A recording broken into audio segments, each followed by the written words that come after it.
যখন ইব্রাহিম বলল, হে মালিক, মৃতকে তুমি কিভাবে পুনরায় জীবিত করো তা আমাকে একটু দেখিয়ে দাও। আল্লাহ তাআলা বললেন, কেন, না দেখে কি তুমি বিশ্বাস করো না?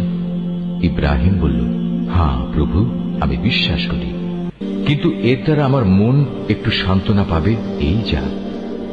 আল্লাহ তাআলা বললেন, তুমি বরং এক কাজ করো, 4টি পাখি ধরে আনো, অতঃপর আস্তে আস্তে এই পাখিগুলোকে তোমার কাছে পোষ মানিয়ে নাও, যাতে ওদের নাম তোমার কাছে পরিচিত হয়ে যায়।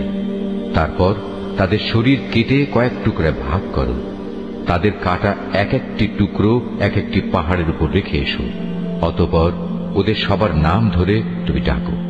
দেখবে জীবন্ত পাখিতে পরিণত হয়ে ওরা তোমার কাছে দৌড়ে আসবে। তুমি জেনে রাখো, আল্লাহ তাআলা মহা শক্তিশালী, বিজ্ঞ, কুশলী।